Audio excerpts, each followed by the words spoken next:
This Week in Startups is brought to you by Squarespace. Check out squarespace.com for a free trial, and when you're ready to launch, use offer code TWIST to save 10% off your first purchase of a website or domain. Netsuite by Oracle, the business management software that handles every aspect of your business in an easy-to-use cloud platform. Get NetSuite's guide, Crushing the 5 Barriers to Growth, when you go to netsuite.com/twist. And Vettery, a hiring marketplace connecting top tech talent with growing companies. Vettery's How to Hire ebook is available to Twist listeners for free at vettery.com/startup. vettery.com/startup. Hey everybody, welcome to another episode of This Week in Startups. I am your host, Jason Calacanis. We do the show twice a week, 100 times a year, and we've been doing it for almost a decade. Over 850 episodes, thanks to an army of great people who've worked on the show, including Emmy Award-winning producer Jackie, and before her, Emmy Award-winning producer. No, Gina didn't have Emmys, but she was a great producer as well. And what we like to do on this program is bring on entrepreneurs and talk to them about their journey. And sometimes we'll have investors on as well. Some of them are interesting, most of them are not. And we'll do news roundtables, and sometimes I take call-ins. You can subscribe to this podcast at thisweekinstartups.com. And if you write a review of the podcast on iTunes, you never know. You might get a t-shirt or a high five from us on social media. Follow us at TWI Startups, This Week in Startups. Yeah, TWI Startups on Twitter and on Instagram. You can follow me on Twitter and Instagram at Jason. All right, we got the housekeeping out of the way. And now I'm going to tell you about an amazing startup that I use weekly, multiple times a week. And I spend thousands of dollars a year with this specific service, and I love it. But this specific service almost went away. They had spread to multiple cities, and then the company contracted.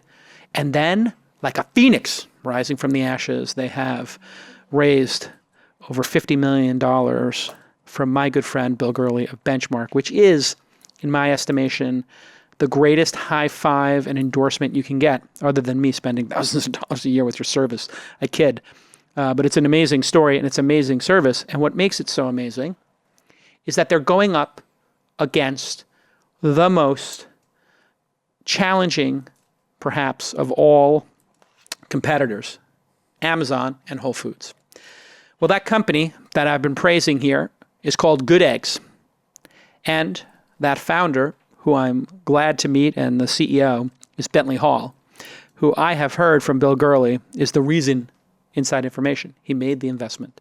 Bill Gurley, welcome to the program, Bentley. Thanks for having me. Bill Gurley told me, I was like, you did Good Eggs. You maniac. I thought this thing was crashing and burning. And he said, well, this guy Bentley, he's the real deal.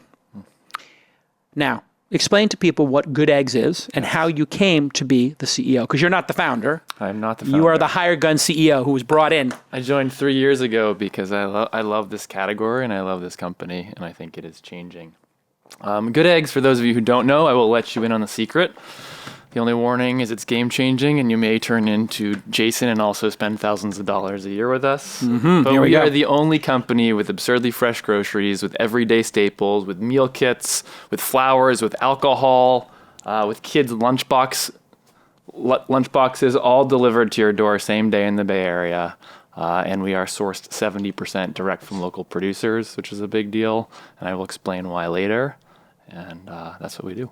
And the service is an extraordinary experience. For those who don't know, just like your old-time local supermarket, your produce comes hand-selected, individually wrapped with care, and every mango, oh my Lord, I don't know if you've gotten the mangoes from Good Eggs, was perfect. You said you bought a full case of mangoes. My wife bought a case of the mangoes. It's borderline excessive, a case of mangoes. Well, listen, I got 3 daughters. The mangoes get cut up every night. It's a very healthy dessert. Yes. And we cut up 2 mangoes, and they get devoured. I'm telling you, these kids, they're in a growing spurt. They just pound these mangoes. But we get all kinds of other produce. It is amazing.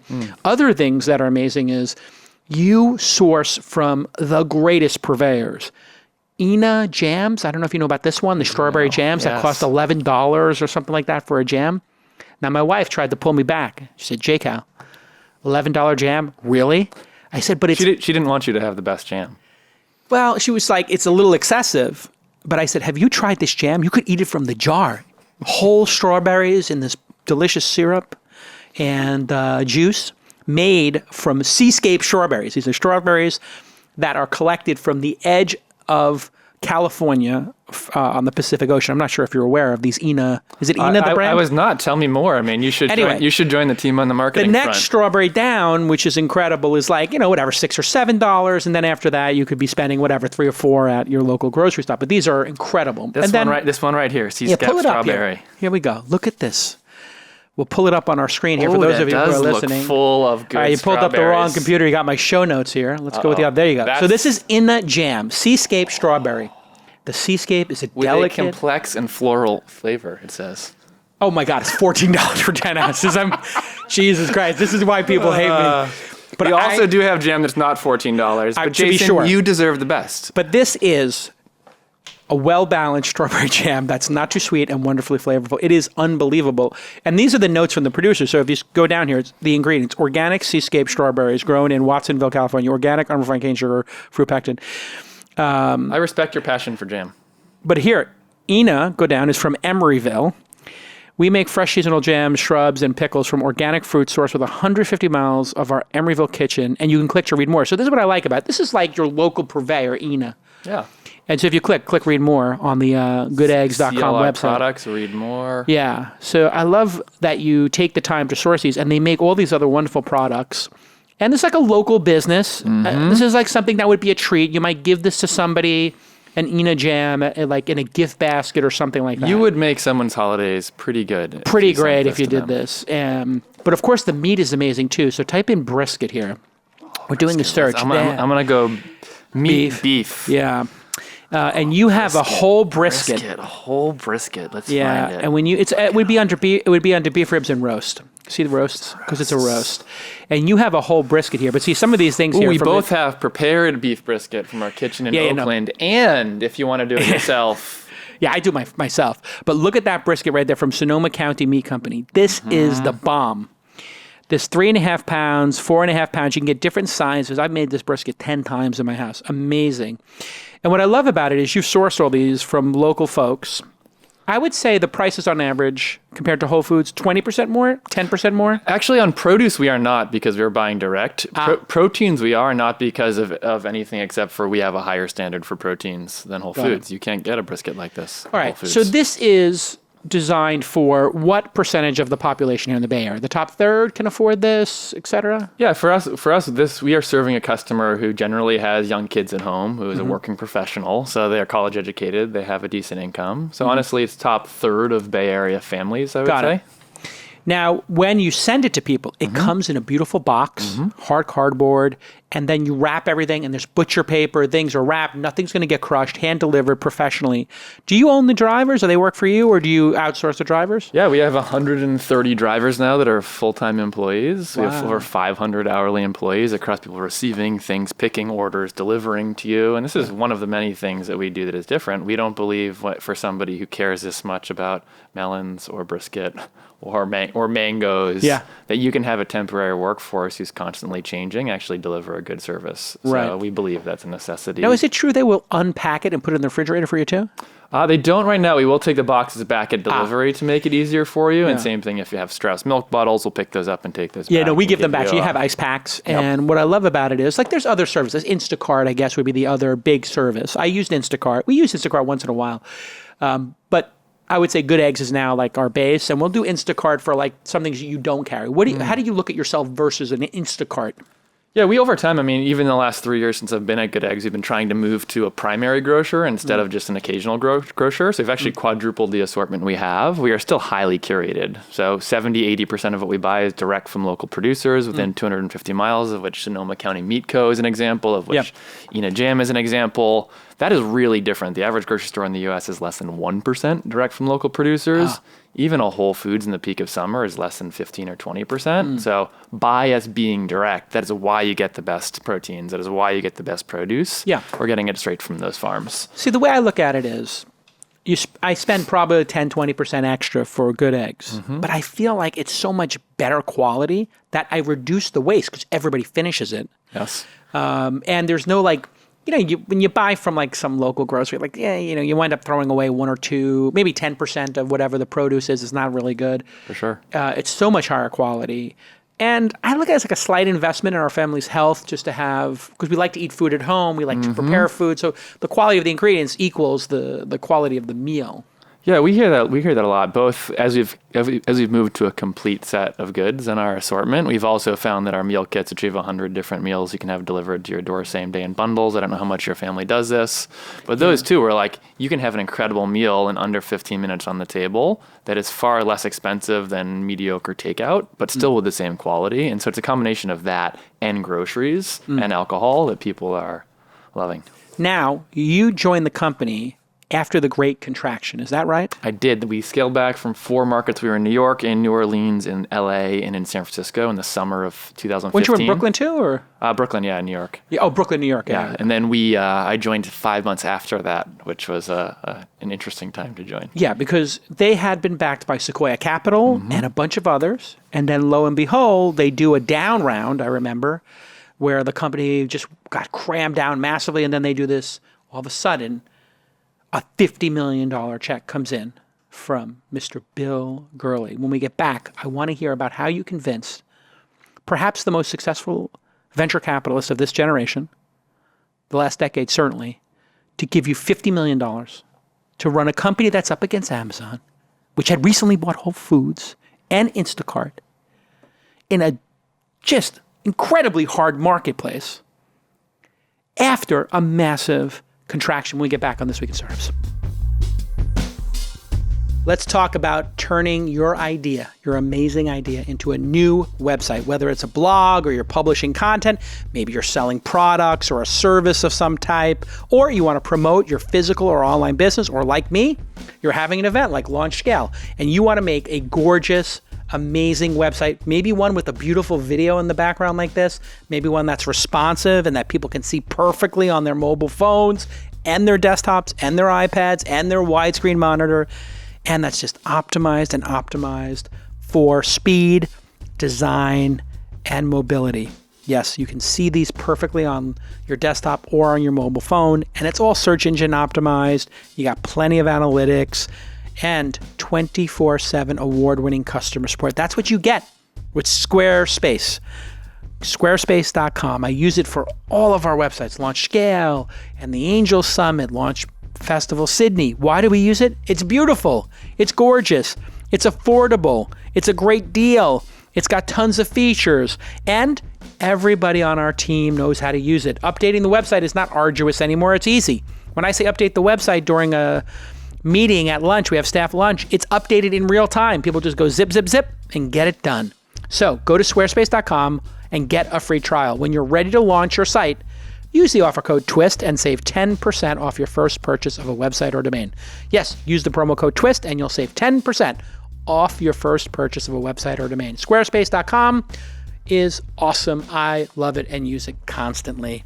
Go ahead and visit squarespace.com and get that free trial and use that promo code TWIST to save 10% off your first purchase of a website or a domain name. Thanks again to our friends at Squarespace for being one of the longest running supporters of This Week in Startups. It really means a lot to me, and it means a lot to our team that you make such great software that we get to use here every day. Okay, let's get back to this amazing episode.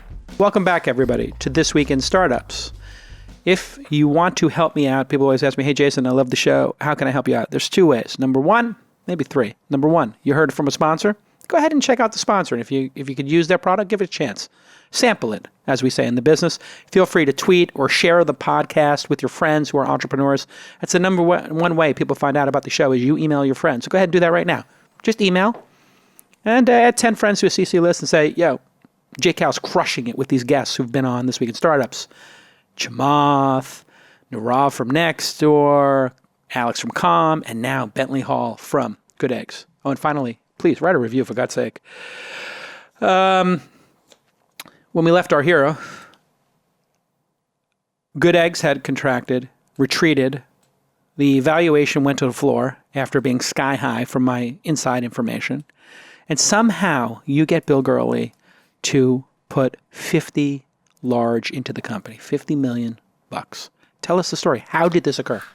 Nobody convinces Bill of anything, so Bill made his own choice. I think Bill and the Benchmark crew have a strong point of view that you make a lot of money from accurate non-consensus bets. And so I think this fit that framework. Bill, one, the team and how they do diligence, but Bill personally did a ton of diligence in the business, which for me, I got to work with a living legend and get him to ask really hard questions and dig deep in the business. And I think what it came down to was three things. One was category. So is this category in a state of transformation? This category is $1 trillion in the US. It's 6% of GDP. It's something that clearly we're passionate about as consumers. And you kind of need to eat every day. Yeah. Or I like to eat every day. Sure. So category is changing, and that's a starting point, I think, for Bill.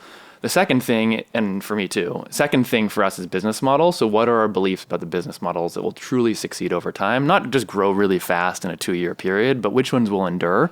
Which ones can go against the behemoths like Amazon over time? What are the business models? And then third, I think it is team and execution. And what is a track record? And I think the combination of industry, of business model, and of team and track record. What is your track record? I heard that you're an all-star. What did you do before this? I'm an all-star, but I've been scaling mission-driven food companies for 15 years. So I'm a numbers guy by training. I don't talk about it at parties, but that is my background. What does that mean? You're like an MBA or an accountant? I did train in accounting. Really? You CPA? You pulled it out of me. I'm a CMA, which is even more geeky, which is a cost. Wait, what's that? CMA? Cost accountant. A cost accounting. Now, I wouldn't say I'm a cost accountant. I studied cost accounting because I believe that that is the architecture of business. But I joined Johnson & Johnson Consumer Products out of college. I then moved to California and I worked at Cliff Bar really early days, which is an amazing, now it's $1 billion plus business, privately owned, 100% privately owned, which love is those Cliff Bars. A rare thing. So I joined that company pretty early, less than 100 people, and I was doing supply chain there. And the old CEO of Cliff Bar, who's an incredible woman named Cheryl, we started a business called, at the time, Nest Collective. And it was, how do we acquire these small organic food brands? How do we bring capital? How do we bring a team? And how do we help them scale? One of the first businesses we bought was called Plum Organics. Which is the pouches with a squeeze. That was our innovation. For kids. For kids, yeah. Yeah. So we grew My that kids eat those all day long. So you know that. But I was there for 8 years working side by side with Cheryl and Neil. Or 7 years. We grew it to almost $100 million business. We sold it to Campbell Soup Company for $250 million 7 years later. And we became the largest organic baby food company in the U.S. And then after that, I took a year and made a couple tiny personal investments. And then, how'd that work out for you being an angel?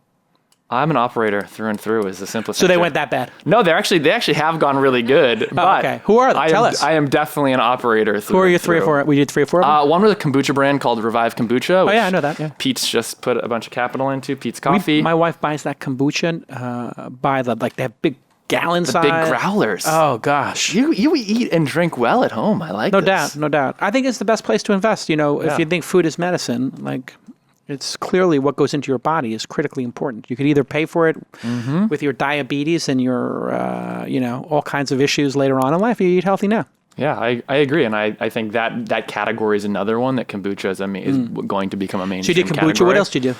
I did a direct-to-consumer and small retail apparel brand called Taylor Stitch here in the city. Cool. And then third, I did a food brand that is about to launch, still in stealth mode, called Betterer Foods. That's not the brand name, that's the company name. So you'll find out. Very cool. You'll find out more about that.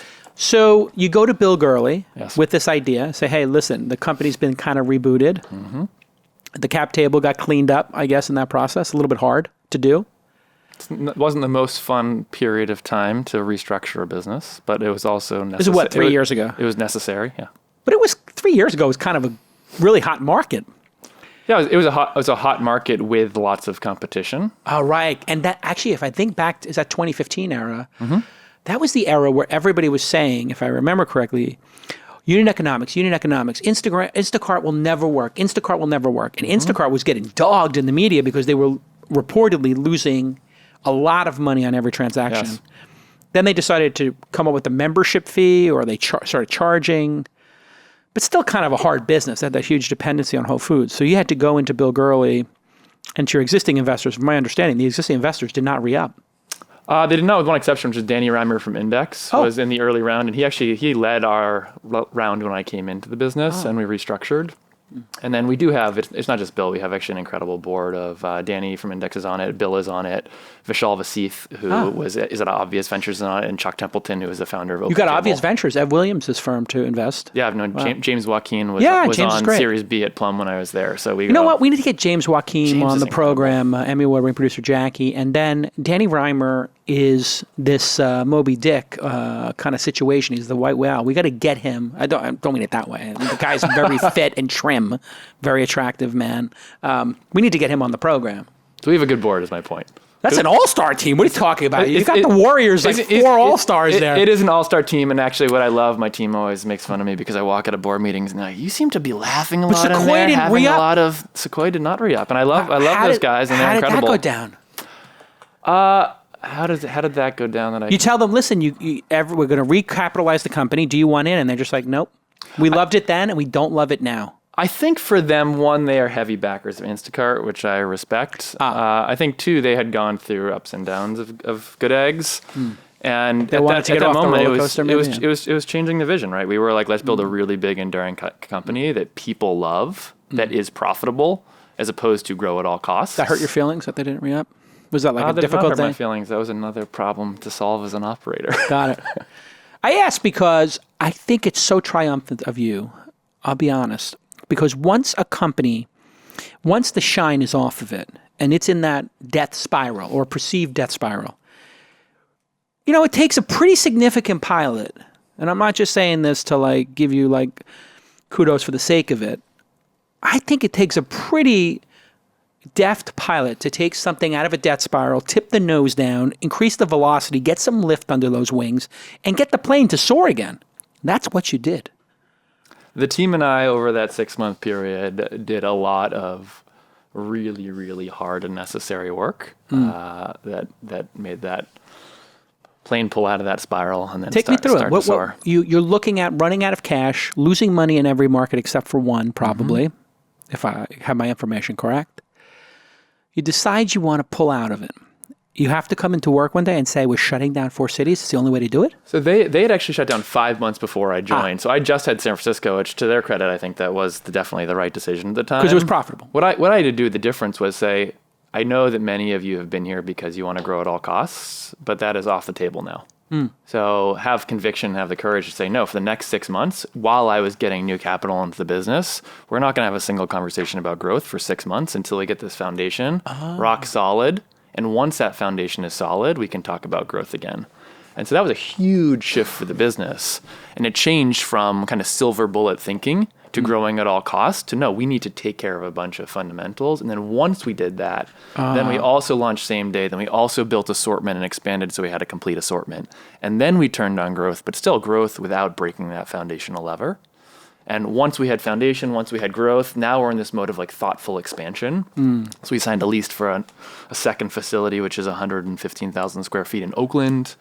We will then slowly and thoughtfully go into Southern California. And one of those misconceptions about this industry, which the idea that you spend thousands of dollars a year with the service, you can dig deeper on that, but just good online grocery for our core customer in Bay Area, LA, and San Diego alone is $8 billion. Wow. So the size of this category and the number of customers you need with a decent frequency and a decent basket size, you can build a really big business without trying to be everything to everybody, without having to be everywhere. Yeah. And that's important to the way we think about winning. Interesting. So you had to slow down to speed up. That's correct. Yep. What does that say about Silicon Valley in the, let's call it the teens, the 2015, 2020 era? Do you look out there and get worried that people are growth at all costs, this growth at all costs mentality is leading to a bubble or insane competition that is unhealthy? What does it say about Silicon Valley? Is it good that we have this explosive approach to growth, or are we doing it wrong? That's a great question. I think it depends on industry. I think incredible growth in certain industries is one of the reasons it makes this place so exciting to live and work. I think in categories like food, you have to realize that Good Eggs, it was the second thing we changed, is a food business that is enabled by technology. It is not just a technology business. Right. And you have to approach those differently. And so I think I do think it's an industry by industry perspective. I personally also, right or wrong, I didn't come from technology world. I came from a CPG and a consumer world. And so the idea of growing at all costs without a path to profitability, that's not one that I can wrap my brain around. Also, you're a bean counter. You're looking at this. You must be thinking, Jesus, what were these people thinking? Bleeding capital. Well, I care about this category. I care about what Good Eggs is building. And if we don't get to a place of self-sufficiency, then all of that is at risk. Then the 500 jobs we have are at risk. Then the 1,200 suppliers that we support are at risk. And I'm not willing to put that at risk for something I care about. All right. When we get back, I want to take a little tour through the website and talk to you about some of the finer points and the incredible products you have in the offering. And then maybe talk about how you're going to deploy this $50 million and when you're going to come to Los Angeles, because you know what's going to happen. After this podcast, you're going to get a lot of emails. Is there some kind of referral program? You got a referral program going? Is there do I get goodeggs.com/jcal? Oh, we will do a promo code after this and put it in show notes. We will put it in after? Yes. Because you know what happened? I had Superhuman on the email. I had Raul who does Superhuman. And anyway, Superhuman is an incredible email product, but it costs $30 a month. So it's not cheap. It's for CEO, people who live in their email box, investors. I had them on the podcast, and like an idiot, I said, hey, listen, if you want to jump the line, I have the keys to the kingdom. I can get you, because I'm an investor, I'm on the board. I could probably get you to jump the line. Just email Jason at Calacanis with Superhuman in the subject line, and I'll get you to jump the line. You know what happens? I got 400, 500 emails. And you're going to get one more from me because email is the only part of my job I hate. Oh, you're going to love Superhuman. Are you on Superhuman? No, I'm not on Superhuman. Oh my God, I'm going to get you on Superhuman. I'm going to get you. Big things. I'll keep on feeding you mangoes. You get me to jump the queue. I'll show you Superhuman after this. For everybody who's listening, I will get a promo code. I need a promo. I can't send beef brisket to everybody. No, we got to do a promo code, and we'll do a JCal thing. You throw in a mango if you use the. But don't email Jason at calacanis.com and put Good Eggs in the subject line and ask me to get you a promo code. I'm tempting fate here. We're gonna break that. We're gonna break the mango market. I have 4 people now going through my email. I'm like Jeff Bezos. You know he's got 4 people going through Jeff at Amazon.com? And he reads it, because I email him sometimes. Not once every year or two I email him. He responds. Or I should say, probably 3 out of 4 times, his assistants respond, thank you so much for inviting Jeff. This is a system. So he has superhumans doing superhuman work. He's got 4 superhumans, but I got to get his superhumans on Superhuman. Yes. All right, when we get back, we're going to go through Good Eggs' offering, and you're going to see why people are becoming addicted to this. And we're going to find out about the whales in the system. I want you to tell me about the top 20% of Good Eggs customers, what they're like in terms of their consumption and spend, when we get back on This Week in Startups. Are shared spreadsheets, manual processes, and legacy systems costing your startup time and money? Well, now is the time to move your business to the cloud. NetSuite by Oracle is the business management software, BMS, that handles every aspect of your business in an easy-to-use cloud platform. You've heard of NetSuite, of course. And you can save time and money and unneeded headaches by managing sales and finance and accounting and orders and HR right from your desk instantly, or even on your phone. Thousands of the best-known brands and fastest-growing companies use NetSuite to manage their business, and now it is available to you. And the power of the world's most popular cloud management system is more affordable than you think. So here is your call to action. NetSuite is offering you valuable insights to overcome the obstacles that are holding you back, and they're doing it for free. Unleash your business's full potential with this free guide, Crushing the 5 Barriers to Growth. I want you to get Crushing the 5 Barriers to Growth when you go to netsuite.com/twist. That domain name again, netsuite.com/TWIST. Those 5 barriers to growth, you probably have heard me tell you them before. Finding your next customer, critically important. Increasing your profits, which you're going to reinvest into your company, obviously. Cash flow visibility, you can't run out of money. Tackling regulations, critically important. And building a winning team. Boy, is that one important. Those are the 5 barriers to growth, and you're going to want to get this wonderful, wonderful guide at netsuite.com/twist. netsuite.com/twist. Okay, let's get back to this amazing program. Welcome back to This Week in Startups. My guest today, the CEO of goodeggs.com. You can follow him on Twitter, GoodEggs. And his name is Bentley Hall. And he is also on the Twitter, BHallCA. And that CA stands for California.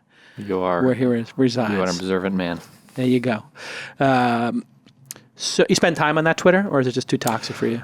I actually do not. Both my head of growth came from Twitter, who's an amazing woman, Anne. But it took Anne, it took Bill, and it took Dick from Twitter to all give me enough flack to finally get on Twitter. So toxic. To embrace it. So I'm confessing this live, but... You know what was a key moment for Good Eggs? I don't know if you were here for it. It used to be like you can get delivery on Tuesday and Friday. You have to deliver the day before. You have to pick a window. All this nonsense. That was like one of the first things you changed, right? Yeah, so think of that foundation period I mentioned, 6 months. At month 7 of that foundation, we turned on same day. So we went from next day delivery in a 4-hour window to same day delivery in a 2-hour window because that was table stakes to survive. Yeah, you had no choice. You have no choice. That's what a customer wants, and you got to deliver. You charge for delivery? Is there a delivery orders fee? over $60 we do not, which is most of orders are How not. could anybody order under 60 from Good Eggs? It's not possible. I mean, maybe you are on an extreme diet, or you're an ant, or those are the only 2 scenarios I can imagine. You're ordering like 2 bags of almonds. Yes. So I wanted to hear from you about these whales. Every system has the people who are in the top 10, 20%. What is their profile like? How many times do they order? What is the ticket size like? These are our high frequency customers. You mentioned 20%. Our whales, or however you want to call them, I'll have to figure out a better name for them. Don't worry about it. Go with the industry term whales. Whales. We'll use the Call term them super whales. fans. Super fans. Super fans make up 65% of our revenue. Wow. And these super fans... And what percentage of the overall? Of fans of ordering. Super fans are the top 10, 20%? 65% of revenue. It's probably 45% of customers-ish. So they're outspending by a magnitude. They are, and these people you are probably in that demographic. Yeah. Order sizes are always well north of $100. Yeah, $200 or $300 probably. They order more than once a week. Yep, that's They us. never leave the service, so retention curve is completely flat. How could you leave the service? That's exactly right. And so you start looking at those customers, and all you want to do is, who are they? What do they want more of? How do we serve them consistently and well? Yeah. And once in a while when we make a mistake, which shouldn't happen, how do we take care of it like human beings who are accountable for a service that should be great? See, this is another thing, and I don't mean this to be like an Instacart versus Good Eggs thing, but the number of times Instacart gets something wrong is, I would say, 1 in 15 items in your basket. Mm-hmm. And they're sending shoppers to run into Whole Foods and put the stuff together. And you order, you like your strawberry yogurt. And all of a sudden, you're getting blackberry. I don't like blackberry. I always order strawberry. You ordered strawberry. You should get strawberry. Exactly. And so there's this nonsense of them constantly swapping stuff out. And then things are missing. Mm-hmm. And then I can't tell you the number of times I got an order from Instacart, and there was stuff added to it that wasn't mine.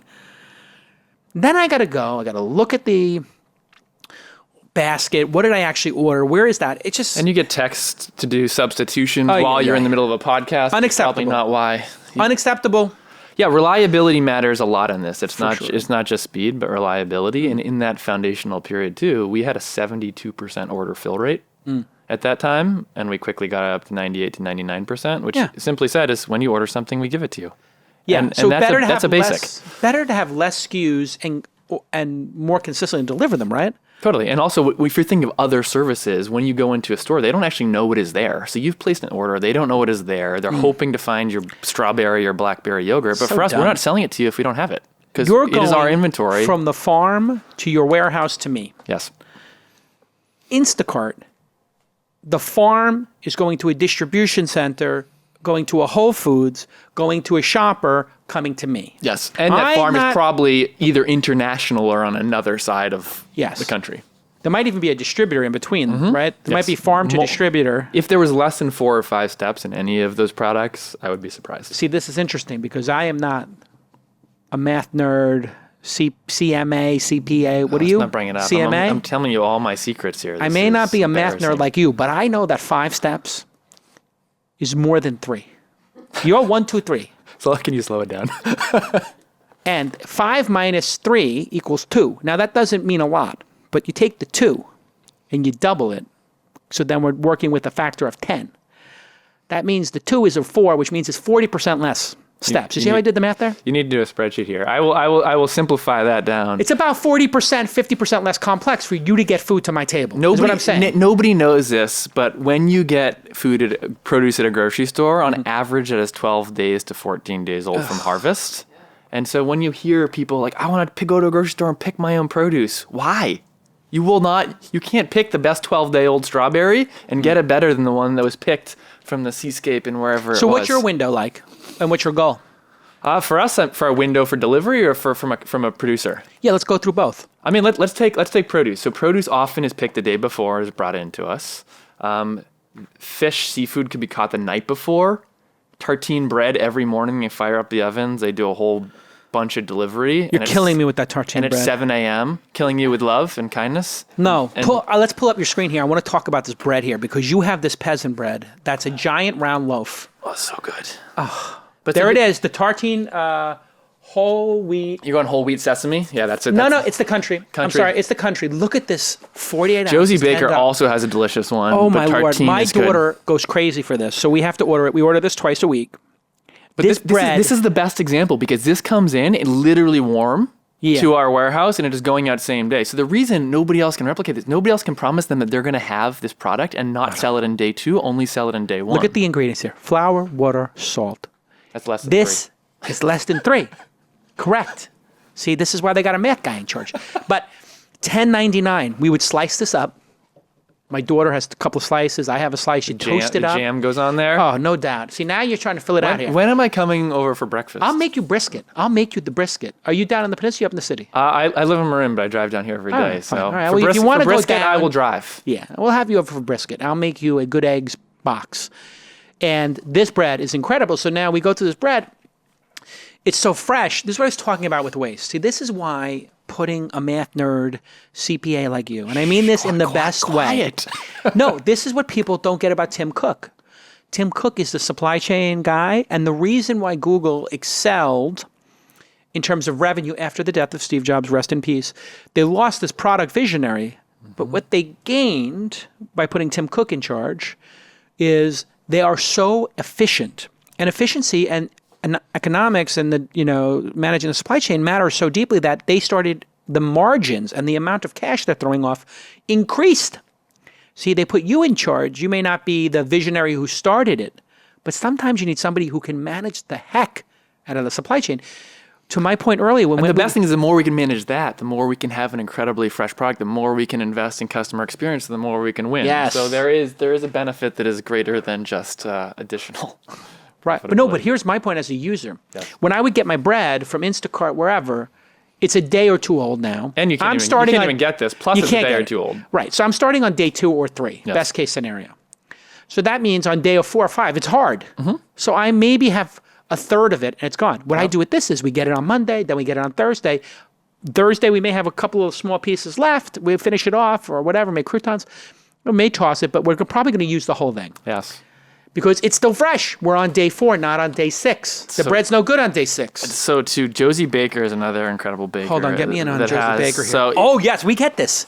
There's an ongoing debate of whether tartine or Josie Baker's sourdough is best. I don't want to weigh in here. I'll let the audience hold on a second. decide. Which one do you order more often? It's tough. It depends. Come on, you got to be. Which one? Give an edge. I really like poached eggs in the morning, and this Dark Mountain Rye actually with the poached egg Dark Mountain Rye. I'm putting that down there. It's dense, but it is hearty. Like it is. I like a hearty bread. If I'm going to eat bread, I want that heartiness. This is a real hearty bread. You soak up the yolk on that. They have this crazy one. If you're adventure bread. Yes. This is. If you sunflower seeds, sesame seeds, you don't want to eat grains, oat seeds, flour, almonds, psyllium seed husk.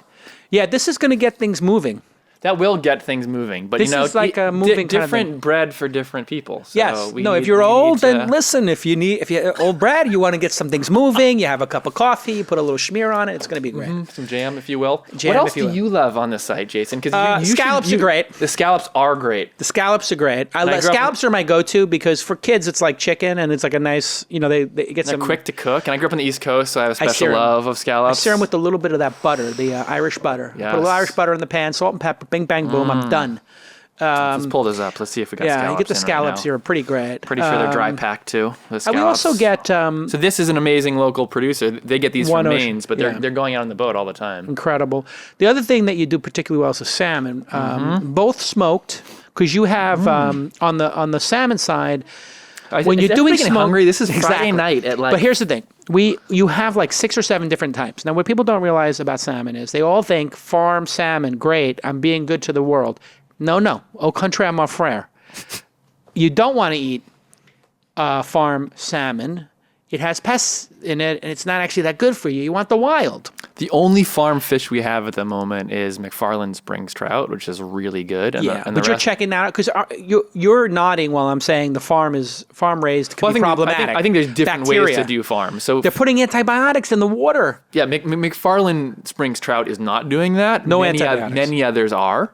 And so That's you the look problem. you look at these. I actually this salmon right here from Fish People. I went up and I had this one night and I thought it was incredible. And I called the CEO who runs it, Ken. Yeah. And I said, I had this fish last night. It was so good. What is the deal? And this is classic Good Eggs. Yeah. I called and he says, we are the only producer who has a single pier in Alaska that gets this fish.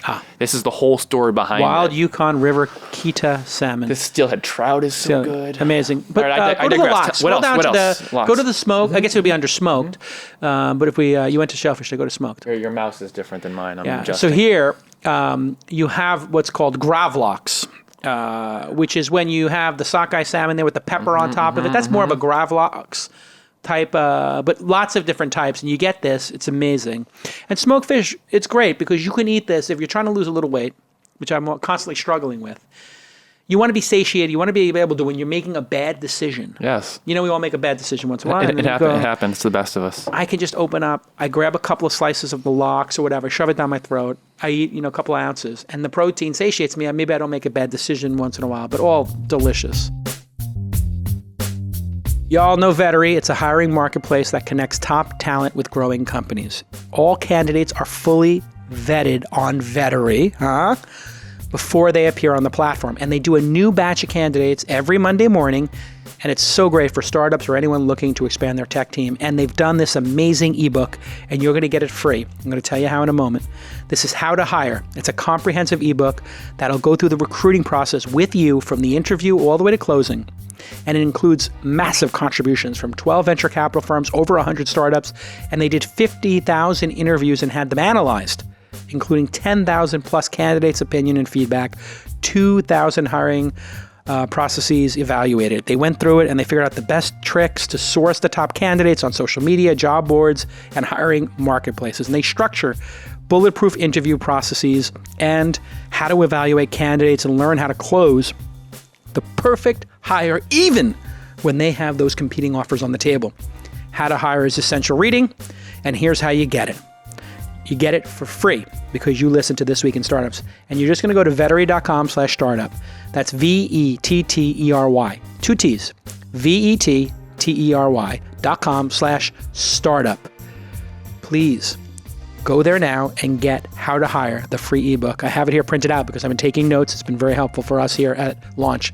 Vettery.com/startup. VETTERY.com/startup. Go get this ebook and get to work hiring the best talent. That's all you have at the end of the day. If you're a founder, you're going to be as good as your ability to recruit, and you're going to be an elite recruiter, and you're going to be an elite magnet for talent if you have Vettery as a partner. So go to vettery.com/startup to get the ebook and get to work hiring top talent.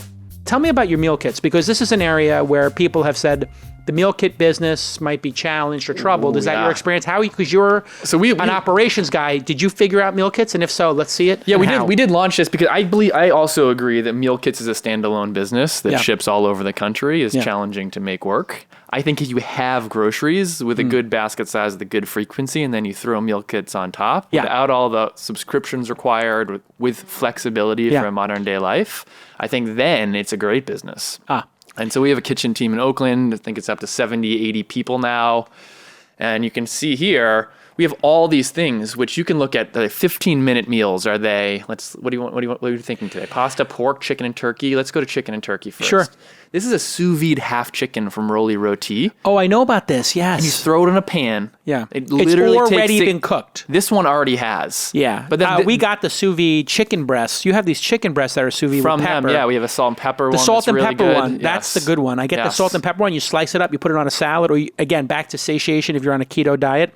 It's already sous vide with salt and pepper. So this taco kit actually uses that chicken. And so this is one where you could have dinner on the table in 2 minutes, right? Yeah. And it's less than $20, which is way cheaper than bad takeout. Yeah. And you get tortillas, you get that Rolly Roti sous vide chicken, you get salsa, you get cilantro, you get lime. Perfect. And here's the instructions. I'm doing it tomorrow. So the idea is if you want to cook brisket and you want to do it yourself, that's great. But if you want inspiration for what to eat tonight, I actually had this spatchcock chicken 2 nights ago. Spatchcock This is a brined split chicken. Oh, yeah. And it comes with herb butter. It comes with this chicken, baby carrots, potatoes, and you roast it all in a pan. See, I think the people who are doing these kind of meal kits or using good eggs, I don't think they're comparing their groceries against. This is what I do. Yes. I don't compare good eggs against the shopping in stores. I compare it to going to restaurants. Mm-hmm. So I look at it and say, okay, this steak costs $30 or whatever. In a restaurant, it would cost $50. Yes.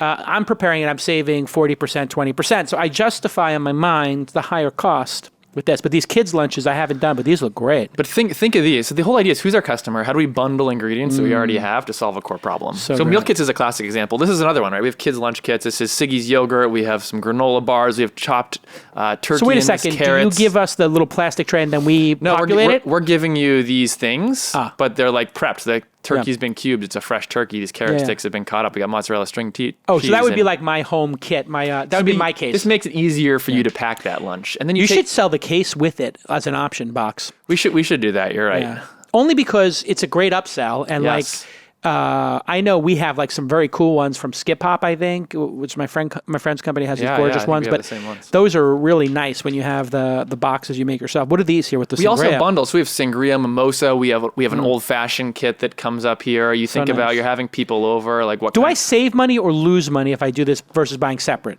It's pretty parity for you. So I think like, how do we get you to have a solution quickly, and you shouldn't pay more for it.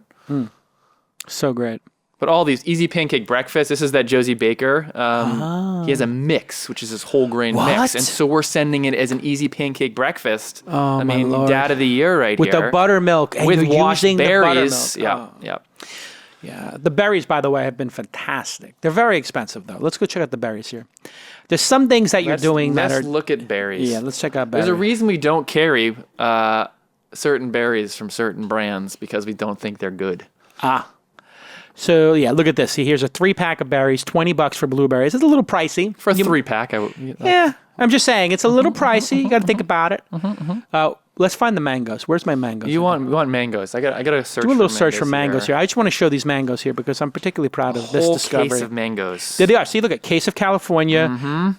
Keat mangoes. Some variety you can save a whole $1. I mean, look at this.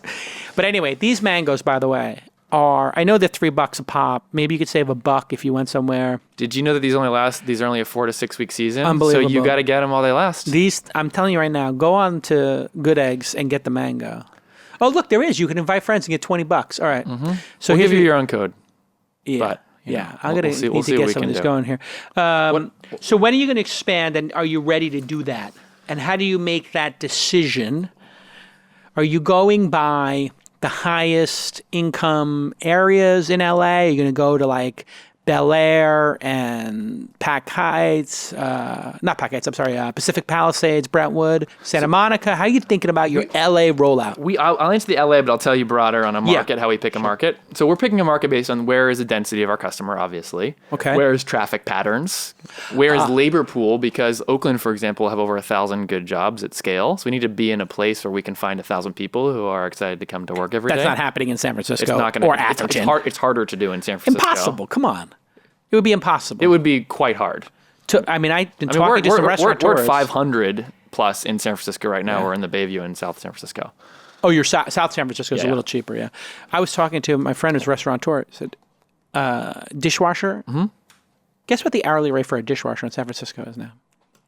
Dishwasher. 16. 18. Wow. I mean. Washing dishes at crazy hours of the night. It's just, listen, it's a hard job, whatever. But I mean, I think it was very interesting. I was talking to somebody about the trickle-down economy concept or whatever. And we have crazy costs here in this town. But it does seem like when the market for labor gets tight, salaries do rise. Yes. And we now have a $15 minimum wage in San Francisco. It's 15, yeah. Yeah, and I think New York is going to get there in some number of years, or maybe it's 13 or 14. How do you think about filling these, I don't know if they're, what category to call them? Entry level or manual labor or whatever? Come either of those, because those are the people who are required to serve our customers well. And how do you think about landing those positions and keeping them long term, et cetera? I mean, we've hired 140 hourly folks in the last month alone. Hard to find in San Francisco Bay Area? Hard to find, but for us, we do believe if we want to keep these people here a long time, one, we need to have a culture that actually cares about them. We need to pay a living wage, which we did a bunch of studies on. What is that now? Yeah, San Francisco Bay Area. In San Francisco, we did this, and there's an MIT study that looks at living wage. It's $16.50 to $17.50 starting an hour, plus full health insurance, plus equity in the business, plus we give them a meal every day. And to think of all of those things, they Quite create nice. a living wage that lets you have a decent. Right, because you're not going out spending $15 or $10 on lunch, so that adds up pretty quickly. Correct. That's a nice. So it's all of that. You have to think about all of that. But we just made that. We made that change 4 months ago as a strategic necessity to thrive. Is Bezos's ambition with his stores and Whole Foods an insurmountable challenge for you? No, I think Bezos is brilliant in many ways, and there's a reason he's one of the richest, if not the richest people on the planet. He is, yeah. I'm not going to underestimate him and his 4 superhumans and many more superhumans. But the reality is that Amazon is a catalyst to shift consumer behavior online, especially in groceries. If I'm in a category moment that is shifting, the more he can drive awareness that groceries can be bought online, great. And I think the customers who care about high quality food and that fresh bread and all of these things are not going to want to get them from Amazon. It is an emotional category. It is a category where quality matters. And so I think even with Whole Foods, what they will do is they will try to be everything to everybody. They will push speed of delivery. They will push to lower costs. But on things like food, it is not books. It is not toilet paper. It is not streaming video. It is a whole different business. And the only thing we do is food. And I think that matters. And I think that will pay off. Focusing on a core customer. Yeah. So LA, you're going to figure out traffic patterns. Yep. Spoiler alert, it's a disaster. Yes. You got to either be west of the 405 or east. Once you try to cross that 405, you're dead. Yep. So I would say your best bet for launching is you try to position yourself in Mar Vista area. Mar Vista. You look it up. It's west of Culver City. It's east of the old Venice. That gives you easy access going up Sawtell to Wilshire, and then you get yourself into Santa Monica, get yourself up to Brentwood, get yourself over to Pacific Palisades. You don't try to cross that 405. You leave Bel Air. You leave Brentwood, Beverly Hills to fend for themselves. And you just focus on that west corridor. Yes. That's the place where people are obsessed with this kind of stuff. And I wouldn't have said that previously because previously Venice, Mar Vista, and a lot of those areas weren't as developed as they are now 10 years later. But it's because of Snapchat's presence. It's gotten really expensive there. So if you look, are you looking at the price per square foot of homes as a proxy? Do you look at census data? Or the census data of family size, of college education, of household income, of house value. There's a series of those things. For us too, remember, we can have a different level of service depending on a region. So we could have further out a slightly longer delivery window. We could say, because traffic over the 405 at this time period is awful, we're actually not going to deliver in that window. We can deliver before, we can deliver after. That's smart, yeah. So you basically say 3 to 7, no crossing the 405. But if you want your deliveries from 7 to 10, correct, or you want them between 10 and 3, we'll do that. And who else is going to bring you this mango? Who else is going to bring you this brisket? So nobody. So you say, 2 hours, I don't need it right now. I think you also might, if people are, this is what I would do. Yes. Mar Vista. Well, I think that's an interesting area type thing, Culver City, Mar Vista. But Culver City is east of the 405, but you can actually cross there easier. But you'll study the traffic patterns and you'll figure it out. Is there a possibility to say to people who are higher up in, say, Brentwood, above Sunset Boulevard, say, hey, if you're above Sunset, listen, it's pretty far. We're just going to have to tack on $20 delivery charge for those people because it's arduous. Yeah. Have you thought about that? Or do you feel it has to be the same offering to everybody? Because those people are used to giving. Let me tell you something. A lot of my friends live up in those Mandeville Canyons and those places. They basically get on the phone and they say, I'm going to give you a $40 tip/delivery charge for my $100 order. That's how you do it. Or else you will not get them to deliver. That's how they game the system. Yeah, I mean, we're open to anything. If somebody wants the service. Right now, what I also care about is simplicity. So how do we have a simple message so that it's not different to everybody? But today, it's a pretty universal service in the 2-hour geography that we serve around San Francisco. Over time, I love that. If you are further out or you are a place where we don't want to deliver, but you want to pay that fee, no problem. Are you delivering in Oakland and Berkeley? Yeah, we deliver San Francisco. We deliver East Bay. We deliver as far north as San Rafael and Marin. We deliver Peninsula all the way down to San Jose. Wow. So the trucks go out. Yes. How many orders are there on a truck when it goes out? It depends on the personal vehicle or a truck we have. Yeah. But you got those beautiful Ford Transits zipping around. I love 15, that. That's what they are, Ford Transits? We have Ford Transits. We have a couple Mercedes Sprinters. We have some, yeah. I think it's a Nissan. I don't actually recall. Yeah. But yeah, there's 15 to 40, 50 orders. Wow. We have really good density in a bunch of regions. Those things are going out all the time. We have 100+ drivers on the road. Wow. So all you have to do is get Tartine to get their bread to Oakland, and then Oakland it ships everywhere else. Yes. Zip, zip, zip. Yes. Eventually, do you think you're going to do what Travis is doing at Cloud Kitchens and those kind of places, and maybe bring the vendors on-prem? So you could have Tartine and say, listen, we're moving so much Tartine. Instead of you doing it there, we have a kitchen set up at the factory. Yep. Prepare here. Yep. Possible? We'll see. I mean, Delivery did a similar thing too in the UK where they're dropping these shipping containers, which are kitchens, which give them this proximity to a customer and a speed and a certain quality. Good idea.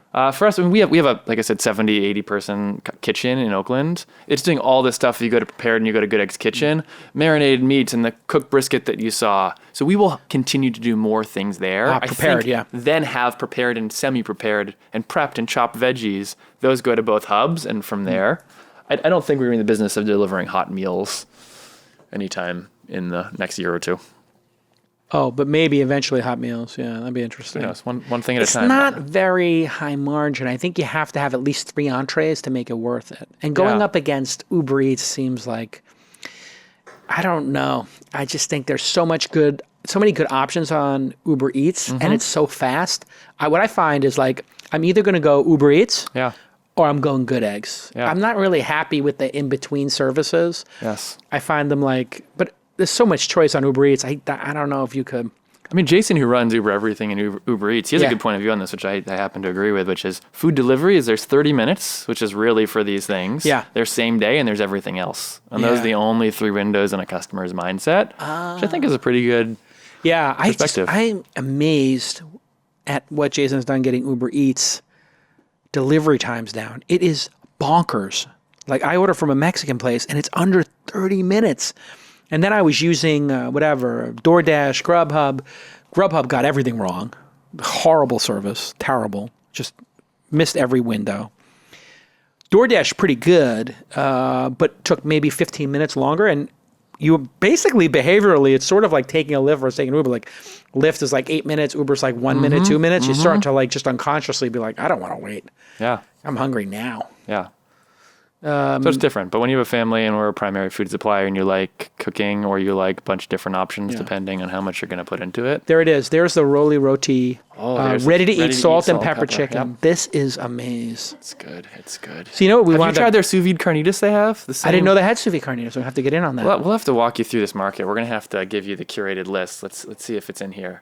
Ooh, pork crown roast. This broth is really good that they have. Oh, yeah. Everybody's getting on this bone broth. These guys are making a fortune on bone broth. $20 for a thing of bone broth. We make it at home. We just make it ourselves. My wife also drinks bone broth. And that's not so bad. I make a lot of fun of her for it. Now my wife's got me doing the collagen. She's got like powdered collagen. I got to put in collagen. Yes. I got to put in my coffee. She's concerned about my joints. You are a trendsetter. I'm not a trendsetter. My wife is, and I'm getting dragged along with this. I don't know if I'm endorsing collagen for people to put in their coffee. I have to say, too, because not everybody knows we have this, we also have wine and beer. Because all this food is really good, but it's Friday. It's, 10 of whatever. And we have an amazing beer selection, all these incredible producers. We sell an embarrassing amount of rosé in San Francisco. When are you going to add cannabis to this? Honestly, it must have come up. It has come up. It actually came up in an all-hands meeting, which I got worried about your management team. It wasn't the management team. Oh, I hope it's not the drivers. It's not. Driver's like, dude. We spent a year and a half getting our alcohol license. Yeah. And right now, alcohol is a much bigger business. And you cannot have an alcohol license and a cannabis license. Oh, really? That is what I've been told by. That's bonkers, because you know what the big category I believe is going to be? What? It's going to be cannabis-infused wine and beer. This is what people are going to be doing. They're going to be doubling down. This is dangerous. Yeah, you get a little... We'll sell a lot more cookies and bread at that point. Yeah, exactly. A lot more $14 Inna Jams. I don't mean to beat up on Inna Jams, but oh my God, I don't know what they're doing. That costs $14, but keep doing it. I love it. Listen, I am so excited that you saved this business. This business was about to crash and burn. You were at the company and you weren't the CEO. I was not. What was your position? What were you hired for? Well, I joined as the CEO, but a vendor introduced me to Good Eggs. And a vendor?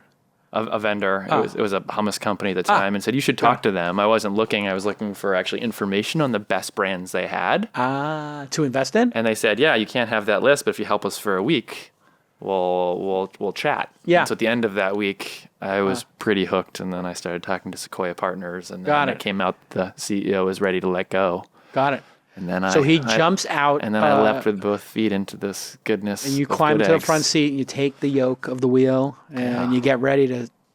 It was a little scary. Like, were you a little scared? I would be a little nervous. Like, oh my God, because what did they pour into it? Like $50 million before you came in? Yeah, people ask this. Every mentor I had said, "Why would you take that job? There's so many other jobs." Yeah, now you're going to get the blame. You may have 6 months to get this thing. Yeah, why? What was the runway like? 12 months? 6 months? What I thought it was 2 years. What it was a few weeks, which was maybe it was a few months. Maybe They're like, don't worry, we're at 10,000 feet and we got a full gas tank. Then all of a sudden you jump in the cockpit and it's like, oh, sorry, not 10,000 feet, 1,000. Yes. And not a full tank, an empty tank. It was a good test, which is, do you care about this company? And I actually really did. And so for me, it was, I care a lot about growth. So how do you learn? How do you grow? And I care a lot about this category. And I've been on the other side for so long. And I actually lived in the UK for 2 years, where Ocado is...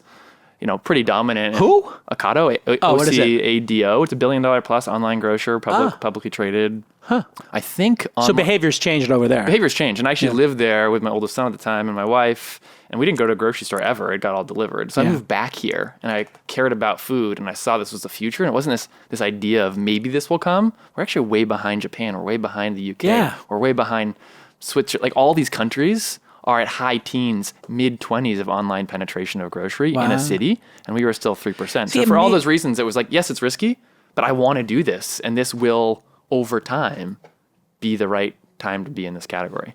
Amazon's always going to have they're also going to be in this Instacart 4 or 5 step, window. It's brutal. I mean, this goes back to Bill and business model, right? We fundamentally believe that having a dedicated warehouse that is built to pick orders for customers efficiently and sourced directly from producers is a better business. I've never had a mistake on a Good Eggs order. It makes me so happy. I literally never. I mean, I think maybe some things have been sold out, but I wouldn't consider that an error. But never the wrong thing or anything like that. It just always comes in tight and it's right. But that matters, right? That matters a lot. Well, for food it does, because you know what? If you're having a dinner party and they send the wrong thing, it's just or if your daughter wants that bread and then all of a sudden you send the wrong bread. And you've addicted her to the best jam ever, then, that's a problem. All right. Listen, you've said it all. And here's what I'm going to tell everybody if you're in the Bay Area. You got to try Good Eggs. And to Suki Fuller... says, I like Bentley Hall, his attitude and ethos. I agree. I like his attitude and ethos as well. I think it's a new thing. Thanks we had Nirav from Nextdoor was talking about sort of reasonable growth, slow growth, another Bill Gurley startup. And then we had Chamath. I don't know if you saw his episode a couple of weeks ago where he just said the whole industry is a Ponzi scheme, whatever. But he was basically saying people are growing unsustainably and then flipping the valuation and trying to go faster and faster and faster. And then they wake up one day and the fundamentals aren't there. Yeah, somebody may make a lot of money on that, but I want to be here in 10 years and have this job and be delighting customers. For sure. Scott Jack says, good eggs, huge fan, loyal customer, twice a week. Tried Instacart, HelloFresh, etc. Nothing comes close. Okay, I'm done. That's what he says right there. Everyone. So a lot of people are... we are grateful for customers like all right, that. here's a question. Yes. This question comes from Jordan Jackson. Does Bentley envision a future where Good Eggs has a physical store? Seems like it could act as a distribution center for existing customers. Oh, very good question. This is a good question. One day we will definitely have a store that is a flagship experience, and I hope it will be in the Bay Area. With a desire for focus, and I cannot do everything at once. That is not in the next year or two. There's somebody I love who's a real estate guy who calls me frequently to go into a place that would be ideal. But right now, we got a lot of opportunity. We're direct to consumer. Stay focused. Over time. We deliver it to your door, so that's Stay on easier. target. Stay Good question, on target. Focus. Yeah, no, I mean, anything can happen. And if the market gets whipsawed and we have we had a little correction, which is healthy, market correction healthy. We had this 19% correction over the last couple of weeks. Sure, Great. 10-year bull market. Yeah, and there were actually two semi-corrections during that 10-year bull market where it was 18% one time, and I think it peaked at like 22 on intraday, and then it came back to 16. So there's actually been two close corrections. I mean, they may not have been corrections at the end of the day when the bell rang, but they were intraday in one case. So there's been these little corrections along the way, pauses, which is healthy because the market got ahead of itself. But who knows? The market could get corrected. If your funding sources get pulled or they become less ideal, a lot of these companies could go away if they don't have good fundamentals. And you actually had a great, I think it was in this blog post you wrote about 10 years, right? And it was a bull market. And in those corrections for companies who are well-funded, who have a real business that customers love, that is where they take off. Oh, yum, yum. No competition. So let's just keep on focusing. Thank you for reading that. The name of that post, I think, was "Is Your Captain Speaking?" I'm going to put the seatbelt sign on because it's like, I don't think that the plane's going down. Well, be prepared. But there's turbulence. You need to put the seatbelt sign on. Get a path. Know where the exit row is. And yeah, you know what? I did a little research on that.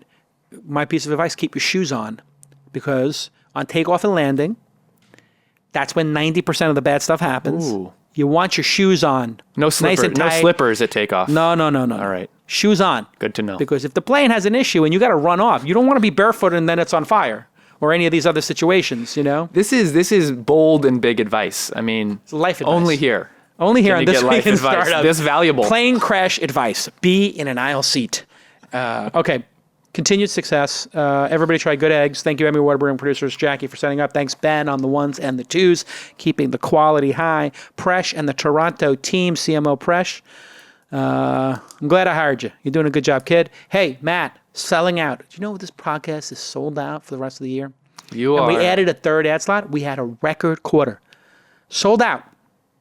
This Week in Startups. It's good witty banter with lots of knowledge. Thanks for having us, Jason. Thanks for listening. Absolutely. Everybody go to goodeggs.com right now and sign up.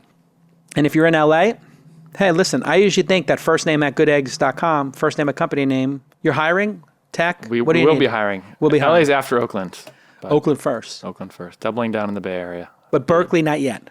You doing Berkeley? No, we already deliver all around, but we're going to be at full capacity in San Francisco. So Oakland opens, we can keep on growing. There you go. All right, we'll see you all next time on This Week in Startups. Bye-bye.